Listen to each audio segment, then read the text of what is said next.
السلام علیکم ورحمۃ اللہ وبرکاتہ۔ بسم اللہ الرحمن الرحیم۔ الحمد للہ وحدہ لا شریک لہ، والصلاة والسلام علی من لا نبی بعدہ، من لا نبی بعدہ ولا نبوۃ بعدہ، من لا رسول بعدہ ولا رسالۃ بعدہ، وعلى آلہ الطیبین وأصحابه الراشدين ومن نهج نهجه، أما بعد فأعوذ بالله من الشيطان الرجيم، بسم الله الرحمن الرحيم، وعاشروهن بالمعروف، آمنت بالله صدق الله مولانا العظیم، صلی اللہ علی النبی الکریم۔ نیک دل حاضرین مجلس، وقت بہت ہی مختصر ہے، کم ہے، اور حضرت قاری صاحب پچھلے 2-2.5 ماہ سے اس عاجز کو حکم فرما رہے تھے، مگر الحمدللہ آج بفضلہ تعالی آپ حضرات کے روبرو اپنے دل کے درد کو پیش کرنے کا موقع مل رہا، تو غنیمت سمجھ کر چند منٹ میں بہت ہی اہم اور ضروری باتیں آپ کی خدمت میں پیش کرنا مقصد ہے۔ اس وقت سورہ نساء کی ایک آیت شریفہ کی تلاوت کی گئی ہے۔ سورہ نساء وہ صورت ہے کہ پہلے دور میں، پہلے زمانے میں جب بیٹی کی شادی کی تاریخ طے ہوتی تھی تو ماں باپ اپنی بچی کو سورہ نور اور سورہ نساء کی تفسیر پڑھاتے تھے، سورہ نور اور سورہ نساء سمجھاتے تھے، اس لیے کہ سورہ نور اور سورہ نساء میں معاشرتی احکام کو اللہ رب العزت نے ذکر فرمایا ہے، شادی کے بعد کی زندگی کیسے گزرے، اللہ رب العزت نے اس کے بہترین اصول ان 2 صورتوں میں بیان فرمائے ہیں۔ اس وقت سورہ نساء ہی کی ایک آیت شریفہ کی تلاوت کی گئی ہے۔ سبحان اللہ، اس امت میں ایسے بھی قرآن کے عاشق گزرے ہیں جنہوں نے اس بات کی بھی تحقیق کی کہ ہر صورت میں کتنے حروف ہیں اور کتنے کلمات ہیں۔ ریاض القرآن میں لکھا ہے کہ سورہ نساء میں 3045 کلمات ہیں اور 16030 حروف ہیں۔ یہ قرآن کریم سے اعلیٰ درجے کے عشق کی علامت ہے۔ یہ 16030 پوری سورہ نساء میں حروف ہیں اور 3045 اتنے کلمات مکمل سورہ نساء میں موجود ہیں۔ اگر یہاں کوئی ایسا خوش نصیب بندہ موجود ہو جس کی بیٹی الحمدللہ نکاح کی عمر کو پہنچ چکی ہو اور تاریخ بھی طے ہو چکی ہو، تو اس عمل پر کوشش کی جائے، پابندی کی جائے کہ اپنی بیٹی کو سورہ نور اور سورہ نساء کا ترجمہ پڑھائیں، تفسیر سمجھائیں، پڑھائیں، انشاءاللہ اس سے بیٹی کی زندگی عافیت کے ساتھ گزرے گی۔ ہم جہاں اپنی بیٹیوں کو حیا کے سبق سکھاتے ہیں، وہی اپنے بچوں کو بیوی کی عزت کرنا بھی سکھائیں، اس لیے کہ جب بیوی کی آنکھوں میں حیا ہوتی ہے اور شوہر بیوی کی عزت کرنے والا ہوتا ہے تو یاد رکھیں ایسا گھر کبھی نہیں ٹوٹے گا۔ یہ شک کرنا اور باتوں باتوں میں شوہر کا ہاتھ اٹھا دینا، بیوی پر ظلم کرنا، اس کا نتیجہ، اس کا انجام بہت برا ہوا کرتا ہے۔ یہ وہ خطرناک موضوع ہے، ٹاپک ہے، جس کو اجاگر کرنا اور اس پر بیان کرنا ضروری ہے، اس لیے کہ آج ہماری گھر کی زندگی جہنم کا نمونہ بن چکی ہے، بھائی بھائی کے خون کا پیاسا بن چکا ہے، بہن ماں سے ناراض ہے، تو آئے دن شوہر اور بیوی دونوں میں جھگڑے ہوتے رہتے ہیں۔ اس لیے ضرورت ہے اس بات کی کہ ہم اپنے گھر کی زندگی کو جنت کا نمونہ بنائیں، ہم اپنے گھروں میں قرآن کریم کی تلاوت کو رواج دیں، اپنے گھر میں ایک کمرہ سا مسجد کے لیے خاص کر دیں، وہ گھر کی مسجد کہلائے گی، اس میں ہم تہجد کے نوافل ادا کریں، راتوں کو رب کے حضور گڑ گڑائیں، پھر دیکھیں کیسے رب کی رحمتیں گھر میں نازل نہیں ہوتی۔ اصل بات یہ ہے کہ ہماری طرف سے بڑی کوتاہیاں ہو رہی ہیں۔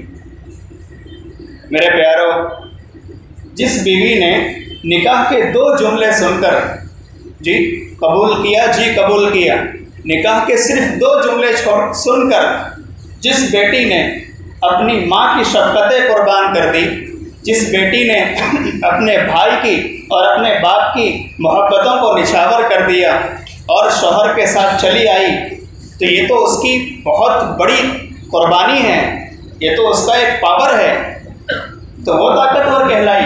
اب وہ بیٹی جو سب کچھ چھوڑ چھاڑ کر تیری زندگی کو سنوارنے کے لیے آ رہی ہے، وہ بیٹی جو زندگی کا ساتھ ہوگی، بڑھاپے کی لاٹھی ہوگی، اسی بیٹی پر ہاتھ اٹھانا کہاں کی مردانگی ہے؟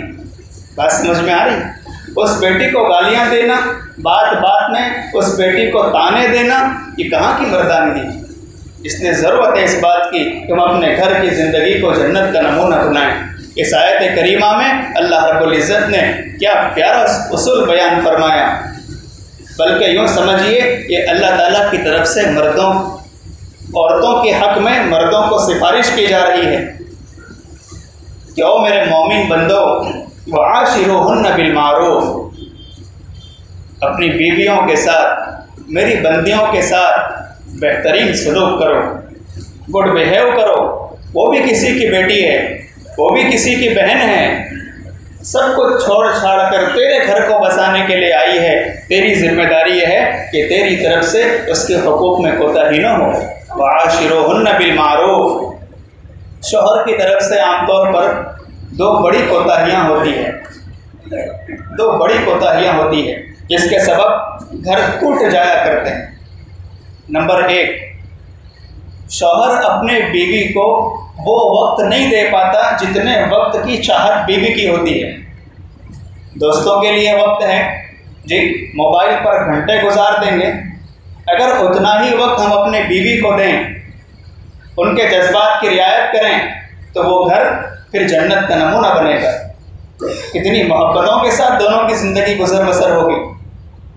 لیکن افسوس یہ ہے کہ بیوی کو وقت دینے کے لیے جی کوئی ماحول ہی نہیں ہے، کوئی اصول ہی زندگی کا نہیں بنایا ہے۔ میرے شیخ حضرت مولانا صلاح الدین صاحب سیفی نقشبندی دامت برکاتہم العالیہ نے 2 مرتبہ اپنی مجلس میں یہ واقعہ بیان فرمایا، 2 مرتبہ فرمایا۔ ایک بہت بڑے اللہ کے ولی بہت اچھا بیان کرتے تھے، لوگ ان کے پاس آتے تھے کہ حضرت آج ہماری بستی میں آپ کا آنا ہو تو بہت بہتر، آپ آئیں اور کچھ نصیحتیں بھی کریں۔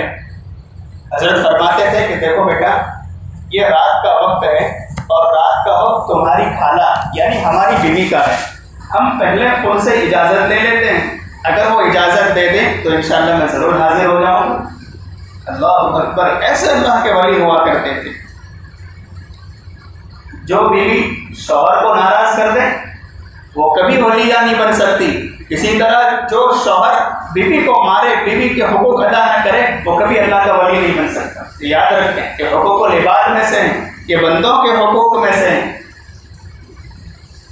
اور اگر کبھی کبھی بیوی بہت بد مزاج ہوتی ہے، بات بات میں منہ چڑھا لیتی ہے، تو یاد رکھیں قرآن کریم پیغام دے رہا ہے، فَإِن كَرِهْتُمُوهُنَّ، اگر تمہیں تمہاری بیوی کی کوئی بات ناپسند آ رہی ہے، آپ پسند نہیں کر رہے ہیں، مثلا بیوی بہت ہی بد مزاج ہے، اس کی زبان جب چلنا شروع ہوتی ہے تو رکتی نہیں ہے، تو کیا کرو؟ فَعَسَىٰ أَن تَكْرَهُوا شَيْئًا، ہو سکتا ہے تم پسند نہ کرو، کوئی چیز تمہیں پسند نہ آئے۔ آگے فرمایا وَيَجْعَلَ اللَّهُ فِيهِ خَيْرًا كَثِيرًا، مگر تم اپنی بیوی کی طرف سے ملنے والی اذیتیں تکلیفوں پر صبر کر لو، ممکن ہے اللہ تعالیٰ اس میں کوئی بڑی خیر رکھ دے۔ اب یہ خیر کیسے حاصل ہوگی؟ اس کی مفسرین نے 2 صورتیں لکھی ہیں۔ الحمدللہ میں قرآن کا طالب علم ہوں، قرآن کریم پڑھنا، پڑھانا، سمجھنا، اس کی تفسیر کرنا، سمجھانا یہ ہمارا مشغلہ ہے، اللہ کا بہت احسان ہے۔ سرداری سرداروں کو مبارک ہو، مالداری مالداروں کو مبارک۔ اللہ رب العزت نے جس بچے کو، جس بندے خدا کو حافظ قرآن بنایا ہے وہ سب سے بڑا سردار ہے۔ اس کی سرداری کے سامنے ساری سرداریاں ہیں چھے۔ ویران سی زندگی تھی خاک چھانتا تھا، کسی شاعر نے کیا خوب کہا، ویران سی زندگی تھی خاک چھانتا تھا، مولا تیرے قرآن سے پہلے مجھ کو کون جانتا تھا، تو تیرے قرآن نے مجھ کو سر بلند کر دیا، ورنہ مجھ جیسا چرواہے کا بیٹا آپ کے درمیان کوئی بیان کر سکتا ہے؟ یہ تو قرآن کی برکت ہے کہ اللہ رب العزت قرآن کی برکت پر چھوٹی سی عمر میں مجھے آدھا پونا ہندوستان گھما رہا۔ یہ اللہ کا فضل ہے، اللہ اس فضل کو ہمیشہ ہمارے سر پر قائم رکھے۔ قرآن یہ پیغام دے رہا ہے، اگر تمہیں تمہاری بیوی کی کوئی بات پسند نہیں آ رہی ہے، اس کا یہ مطلب نہیں فوراً 3 گولیاں چلا دی، طلاق دے دوں گا، طلاق دے دوں گا، اس کے سوا کچھ سکھائی نہیں ہے۔ طلاق دے کر کیا کرے گا؟ یہ بیوی ہے، اگر یہ چلی گئی دوسری آئی اس سے زیادہ بد مزاج ہوگی تو کیا اس کو بھی طلاق دے گا؟ قرآن کہہ رہا ہے نہیں، صبر کرو، وَيَجْعَلَ اللَّهُ فِيهِ خَيْرًا كَثِيرًا، ممکن ہے تمہارے اس صبر کی برکت سے اللہ تعالیٰ اس میں کوئی خیر رکھ دے۔ مفسرین نے لکھا ہے اس خیر کی 2 شکلیں ہیں، تم صبر کرو گے اللہ تعالیٰ تمہیں صبر پر ثواب دیں گے، اور نمبر 2 حضرت عبداللہ ابن عباس یہ فرماتے ہیں کہ اگر تم بیوی کی تکلیفوں کو برداشت کر لو گے، صبر کرو گے اور اس پر شفقت کرو گے، اس پر مہربان بن کر رہو گے، اس کی برکت سے انشاءاللہ اللہ تعالیٰ تمہیں نیک صالح اولاد دیں گے۔ نیک صالح اولاد حاصل کرنے کا کتنا اچھا نسخہ قرآن کریم بیان کر رہا ہے۔ یہ قرآن کا پیغام ہے، اللہ کے واسطے قرآن کو سینے سے لگا کر رکھو، یہ ہمارے لیے کتاب ہدایت ہے۔ کتنے افسوس کی بات ہے، ہفتہ ہفتہ مہینہ مہینہ گزر جاتا ہے، قرآن کی طرف محبت کی نظر سے دیکھنے کا بھی وقت نہیں ہے۔ یہ علامت ہے اس بات کی کہ دل مردہ ہے۔ آج کے اس دور میں، آج کے اس زمانے میں درس قرآن کی بھی ضرورت ہے اور اہل قرآن کی بھی ضرورت ہے۔ کیا مطلب؟ قرآن کریم کی تفسیر ہر مسجدوں میں ہو، اور اہل قرآن کی بھی ضرورت ہے۔ کیا مطلب؟ اللہ والوں کی صحبت ہم اختیار کریں۔ الحمدللہ آپ کا یہ اون کا علاقہ ہے، بہت سے یہاں مدرسے ہیں، بہت سے دارالعلوم ہیں، مکاتب کا ایک بہت مضبوط نظام ہے، دعوت و تبلیغ کی مبارک محنت الحمدللہ پوری زور و شور کے ساتھ جاری ہے۔ یہ اللہ تعالیٰ کا بہت بڑا انعام ہے، یہ اللہ تعالیٰ کا فضل ہے، اس پر شکر گزاری ہو۔ اور ان مدرسے میں پڑھنے والے بچوں کو اللہ کے واسطے کبھی حقارت کی نگاہوں سے نہ دیکھنا، یہ اگر راتوں کو رو دیں گے ان کا ایک آنسو ہماری زندگی کو غرق کر دے گی، ان کا ایک آنسو ہمارا بیڑا غرق کر دے گا۔ اور اللہ والوں کی صحبت اختیار کریں۔ کتنے افسوس کی بات ہے کہ شادی ہونے والی ہے، جی تاریخ طے ہو چکی ہے، 2 مہینے پہلے سے شادی کی تیاریاں ہو رہی ہے۔ ہونا تو یہ چاہیے تھا کہ 2 مہینے پہلے سے ہم اپنے بچوں کو اللہ والوں کی صحبت میں بھیجتے کہ جاؤ بیٹا، ان سے جا کر درخواست کرو کہ حضرت آپ ہمیں زندگی کیسا گزارنا ہے، شادی کے بعد کی زندگی گزارنے کے بہترین اصول کیا کیا ہیں، اولاد اگر ہوتی ہے تو اولاد کی پرورش کے بہترین اصول کیا کیا ہیں، آپ ہمیں سمجھائیں۔ اور یہ بات بھی یاد رکھیں کہ اگرچہ منبر رسول ہے اور خانہ خدا میں یہ عاجز بیٹھا ہے، علماء بھی یہاں موجود ہے، لیکن میں اپنے نوجوان بھائیوں سے، اپنے نوجوان دوستوں سے یہ عرض کرنا چاہوں گا کہ پہلی رات کی اسلامی تعلیمات کیا ہے اس کو بھی سیکھنے کی ضرورت ہے۔ سیکھنے میں شرم محسوس نہ کریں، کیونکہ پہلی رات ساری زندگی کا خلاصہ ہوتی ہے۔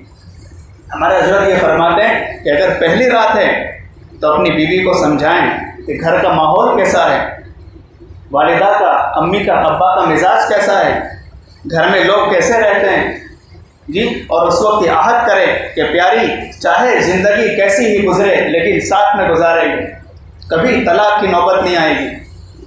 وقت ہو رہا ہے، میں بس ایک واقعہ عرض کر کے اپنی بات کو ختم کرتا ہوں۔ ایک صاحب دفتر میں کام کرتے تھے، دفتر میں ایک لیڈیز بھی کام کرنے کے لیے آئی، بڑی خوبصورت تھی۔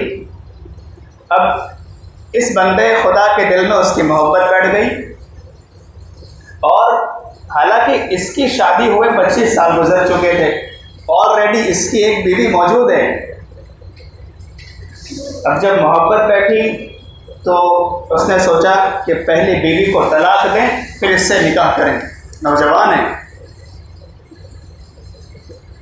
ابھی جب گھر گیا تو اس نے گھر جا کر ظلم کے پہاڑ توڑنے شروع کیے، بیوی کو مار رہا ہے، بچوں کو ڈانٹ رہا ہے، پڑک پڑک کر رہا ہے۔ بیوی کو بہت تعجب ہو رہا تھا کہ 25 سال تک میرا شوہر جی گلاب کے پھول کے مانند بن کر رہا، نیک صالح متقی پرہیزگار میرا شوہر ہے، یہ ظلم پر اتر رہا ہے۔ اب جب بیوی دیکھتی رہی کہ کئی روز ہو چکے، کوئی بات سمجھ میں نہیں آ رہی ہے، اس نے ایک دن ہمت کر کے پوچھا 25 سال گزر گئے، آپ نے 25 سال میں مجھ پر کبھی اتنا ظلم نہیں کیا، کیا وجہ ہے کہ 25 دنوں میں آپ نے اتنا ظلم کر لیا؟ اس نے بتایا کہ اب میں تمہیں طلاق دینا چاہتا ہوں، اور طلاق دے کر وہ جو فلاں لیڈیز میرے دفتر میں کام کرتی ہے میں اس سے نکاح کرنا چاہتا ہوں۔ اور اس نے کہا کہ دیکھ تو نے میرے ساتھ 25 سال گزارے ہیں، تو میری بیوی بن کر رہی، میں طلاق دوں گا لیکن طلاق دینے کے بعد بھی تیرا خیال رکھوں گا، وہ جو فلاں مکان ہے تو اس میں رہنا، سارا خرچہ بھی پہنچاؤں گا، بچوں کی تربیت کرنا، لیکن مجھے تو اس سے نکاح کرنا ہے۔ اب بیوی بڑی چالاک تھی، ایسے موقع پر تو واقعی ہمیں بھی غصہ آئے گا۔ اگر بیٹی اس وقت گھر فون کر دیتی کہ شوہر میرا یہ قدم اٹھانا چاہتا ہے تو کیا حال ہوتا؟ ارے گھر اگر بنتے بھی ہوتے تو اجڑ جاتے۔ اس لیے کہہ رہا ہوں اپنی بیٹیوں کی تعلیم کی کوشش کی جائے۔ ہماری بیٹیاں ارتداد کا شکار ہوتی جا رہی ہیں جی، آئے دن واقعات سننے میں آتے ہیں کہ فلاں کی بیٹی اور لڑکے کے ساتھ بھاگ گئی، لڑکا کون تھا؟ غیر مسلم، فلاں کا بیٹا فتنہ شکیلیت میں مبتلا ہوا، فلاں کا بیٹا وہ فتنہ اختیار کر رہا ہے، کیوں؟ اس لیے کہ ماں باپ کی تربیت نہیں ہوتی۔ وہ بڑی چالاک تھی، اس نے بھی ماں باپ کی تربیت پائی تھی، اس نے کہا آپ میرے شوہر ہیں، میری جان آپ پر قربان ہے، آپ مجھے طلاق دینا چاہتے ہیں، میں خوشی خوشی آپ کی طلاق قبول کرنا چاہتی ہوں، مگر میری ایک شرط ہے۔ اس نے کہا کیا شرط ہے؟ کا شرط یہ ہے کہ جیسے ہماری شادی ہوئی تھی تو ہم نے پہلا مہینہ کیسے محبتوں سے گزارا تھا، ابھی 1 مہینے تک اسی طرح آپ میرے ساتھ رہیں، ہم 1 مہینے تک خوب محبتوں کے ساتھ رہیں گے۔ آپ میرے پاس آتے تھے شادی کے پہلی راتوں میں تو کس طرح ملاقات کرتے تھے، کس طرح گڈ بیہیو کرتے تھے، بس اسی طرح آپ میرا خیال رکھیں، میں آپ کا خیال رکھوں گی۔ اس نے کہا بہت اچھا ہے، یہ شرط تو میں ابھی پوری کر دوں گا، 1 مہینہ ابھی گزرے گا، تیری طلاق ہو جائے گی، وہ خوبصورت یہاں گھر میں آ جائے گی۔ اب اللہ کی شان، بیوی نے خوب دل کھول کر خدمت کی، خوب محبتوں کے ساتھ اس کا خیال رکھا، اور اس طرف سے شوہر نے بھی اس کا خوب خیال رکھا۔ اب جب 20-25 دن گزرے تھے، شوہر کے دل پر چوٹ پڑی کہ ہائے 25 سال تک جس بیوی نے میری خدمت کی، اب میں اس کو طلاق دے کے بے سہارا کر دوں؟ یہ بیوی طلاق کے لفظ سننے کے بعد بھی مجھ سے اتنا اچھا سلوک کرتی ہے، تو اگر میں لفظ نہ سناؤں اور اس کے ساتھ اور اچھا برتاؤ کروں تو نہ جانے بیوی مجھ پر کیا کچھ قربان کر دے گی۔ 30واں دن تھا، 30واں دن، اب بیوی سوچ رہی تھی کہ اب طلاق ہونے والی ہے، اور شوہر کے گھر میں انٹر ہونے کے انتظار میں تھی۔ وہ شوہر آیا، چہرہ بدلا ہوا، ندامت چہرے پر طاری تھی، اور ایک ہاتھوں میں پھولوں کا گلدستہ تھا، اور اس میں ایک چٹھی تھی جس پر لکھا ہوا تھا کہ جیسے ہم نے اب تک 25 سال کی زندگی گزاری ہے، موت تک ایسے ہی رہیں گے، نہ مجھے طلاق دینے کی ضرورت ہے نہ تجھے گھر چھوڑنے کی ضرورت ہے، ہم اسی طریقے سے محبتوں کے ساتھ رہیں گے۔ میں آپ سے یہ پوچھنا چاہتا ہوں، اگر بیٹی اس وقت کوئی قدم اٹھاتی اور اپنے گھر فون کرتی یا کوئی اور حربہ اختیار کرتی تو یہ گھر آباد ہوتا؟ اس لیے میں کہہ رہا ہوں اپنے بچوں کی تربیت کی کوشش کی جائے، اپنے بچوں کی تربیت کی کوشش ہو۔ ہم اپنے بچوں کو سمجھائیں، بیٹا تم جب گھر جاؤ گی سسرال تمہارا ہوگا، وہ نیا گھر ہے، وہاں کیسے رہنا ہے۔ افسوس ہے شادی ہونے سے پہلے ساری تیاریاں شادی کی ہو رہی ہے، لیکن شادی کے بعد کرنا کیا ہے وہ کوئی سمجھانے والا نہیں ہے۔ اور آخری ایک پیغام ہے نوجوانوں کے نام، نوجوانوں تم ہمارا سرمایہ ہو، اس موبائل کے پیچھے اپنی زندگی کو برباد نہ کر دینا۔ اللہ رب العزت نے خوبصورت بیوی رکھی ہے، ورنہ یاد رکھنا شادی کے بعد نگاہیں جھک جائے گی، شادی کے بعد سر اٹھا کر چلنے کے قابل نہیں رہو گے۔ یہ محبت بھرا پیغام ہے، اس کو آپ ڈانٹ ڈپٹ نہ سمجھیں، یہ ایک نصیحت ہے، یہ ایک دل کا درد ہے جو آپ کی خدمت میں پیش کرنا چاہتا ہوں۔ اپنے آپ کو بچائیں، سوشل میڈیا کے فتنوں سے بچیں، اللہ والوں کی صحبت اختیار کریں، ان مدرسوں کو محبت بھری نگاہوں سے دیکھیں، جی اپنے امام مسجد کی قدر کریں۔ جب ہم باہر جاتے ہیں تو لوگ ہاتھ چومتے ہیں، چپل اٹھاتے ہیں، ہم کہتے ہیں کبھی آپ نے اپنے امام صاحب کی چپل اٹھائی ہے، کبھی اپنے امام صاحب کے ہاتھ چومیں، جو امام صاحب ہماری مسجدوں ہماری نمازوں کے ضامن ہیں اور ہماری نماز کو اپنے واسطے سے اللہ کی بارگاہ میں پہنچاتے ہیں۔ کبھی پیر چومیں، کبھی ہاتھ چومیں، کبھی ان کی چپل اٹھائی۔